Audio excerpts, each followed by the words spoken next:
waxaa war isoo gaaray in Dirisla Cabdi iyo Qurux ku dhigle isdagaaleen. yaa ka dambeeyay yaa la wada ninoo saaxiibka ah oo hadda si fiican si wanaagsan isku barteen.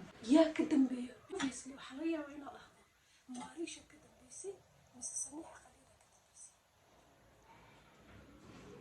laga yaabaa dadka qaar inay commentiga nooca ka soo qoraan maya labada gabdhood kama dambeeyaan.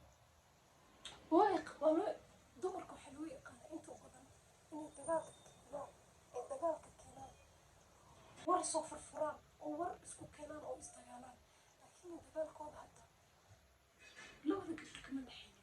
Maariish kama dhexeynin, Samiixa Khaliilna may ka dhexeynin. yaa waxa ka dambeeyay labadan wiil inay isdagaalaan. maalimahan dhan dadka youtube-ka fiirsadaan oo youtube-ka ku xiran way arkayeen inay muuqaalo badan isla soo duubeen oo xitaa Samiixa iyo Maariisha weligood isla kulmay. aniga weligii ma arag Samiixa iyo Maariish oo inay kursi soo fadhiisteen video duubayaan. wallahi weligii ma arkin tiktok ma arkin walaa waxaana ku arkin youtube. laakiin Dirisla markuu imaaday waxaan arkay dad weji cusub, waxaan arkay dad faraxsan, waxaan arkay dad social oo dadka video la duubi karaan. youtubero inta badan oo caanka ah waxaa lagu yaqaanaa tiktok ma aha dadka youtuberada waxaa lagu yaqaanaa inuu kan kala yaso. once 100k subscribers gaartay way isyaasayaan. wallahi qof walba youtube fiir weydi wiilashan raadi maanta caanka ah text garaan ku dheh abuu i caawi. wejiga ayaa lagu bedelanaya, wejiga waa lagu yasaya. adiga dhan waxaa lagaa soo qaadayaa dacas kabaha hoosta soo qaadayaan war qof bini aadan inaa ahaynata baranbarta ayaa agtooda kaga ixtiraam badan way ku yasayaan. youtuberada maanta saas waay. laakiin Dirisla Cabdi markuu imaaday dad fara badan oo weligeed isla hadli jirin ayaan arkay. dad badan oo youtuberada video isla dhigi jirin ayaan arkay video isla duubayaan. maxay ku tusinaysaa qofkaas inuu yahay qof wanaagsan. Dirisla Cabdi markuu Kenya ka maqnaa uu Afrika imaanin wallahi aniga waxaa u haystay faisahaan inuu yahay qof xiran. maxaa laga dhaadhacsiyay for a very long time. youtuber kale waxaa jira la dagaali jiray marabi inaa magaciisa meesha ka sheego ayaa dadka ka dhaadhacsiyey inuu Dirisla Cabdi yahay qof oo qof xiran oo dadka ku dhex dhicin. sheekooyin badan oo magaaladan Nairobi ka yeeli jirtay inuu yahay qof dadka ku darsanin, inuu isla weyn yahay, inuu qabiilka dambeeyo, inuu saan yahay. ani ahaan waxaan u qaatay inuu yahay qof maanta dad waxa la sameyn karo. qof waxaa u malayn jiray qolkiisa lay kasoo bixin, meesha kursiga ku sameyn jiray kasoo bixin. laakiin markuu intuu imaaday weji cusub ayaan arkay. uma malaynaynin hataa mararka qaar inuu dhoola cadeeyo. youtube-kiisaan kala jiray waxaan fiirin jiray asagoo hal mar hataa qosle waxaa i jiri wax wiilkan dadkan badan ayaa ku xirane muxuu u murmaa, muxuu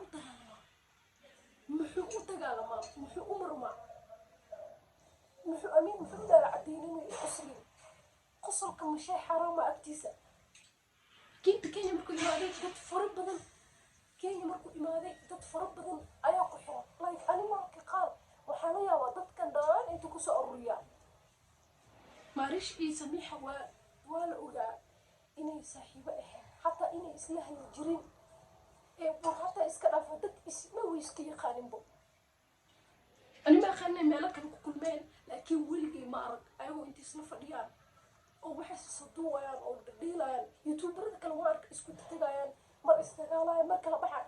labadan weligood saaxiib meel noqon, weligood meel wax ma isu sudin, weligood lama kala xamanin, weligood mid intay meesha soo istaagto middan meecaynin midda kalena meecaynin.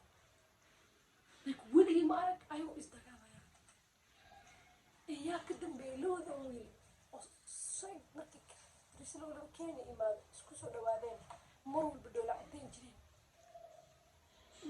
nin ayaa ka dambeeya iska sheego meesha qof ayaa ka dambeeya oona midkooda u tegay oo dhahay waryaa wiilashiina kale qabiilka marabina meesha ka sheego waa caawisaaye oo garaba siisaaye oo wax waa la dubtaaye maxaad qurux ku dhigle aa garab u qabanaysaa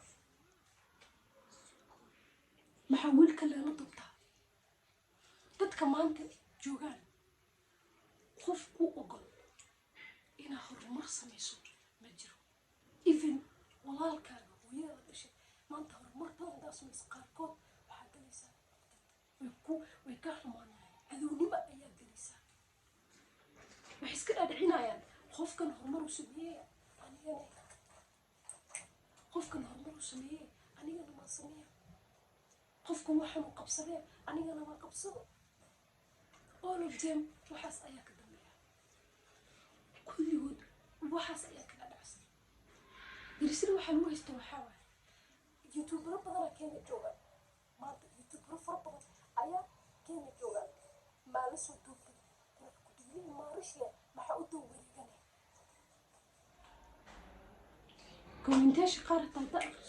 kommentayaasha qaar hataa haddaa akhriso saas ayaa arkaysaa waxaa la weydiinayaa adiga youtuberada way badan yihiin waxaa la ogeyn waxaa waaye qof walbo asagoo is on the right soma qof walbo maanta wuxuu samaysan karaa qof walbo maanta wixiisa asagaa u leh the right inuu wax dubto wax samaysto qofku maanta qof walbo asagaa la dubi karaa qofka kale ani maanta qof kale igu arki kartaa adigana maanta qof kale la socon kartaa saaxiib kale yeelan kartaa ma aho qasab inay wax walba qabiil tahay wax walba qabiil ayaa ka dhignaa maanta dunida waa 2022 dunida maanta waxay ku tartamayaan dadka horumar si u sameeyaan ay u kala dhisaan magaalooyinkooda lacag si u badin lahaayeen magacooda si u kor u qaadi lahaayeen wadan ahaan laakiin annaga waxaa haysanaa welina ma jirtaa qabiil maanta wuxuu ku keenaya malaha qabiil maanta waxaa keenaysa malaha maxaa waaye waxa qabiil keenaysa maanta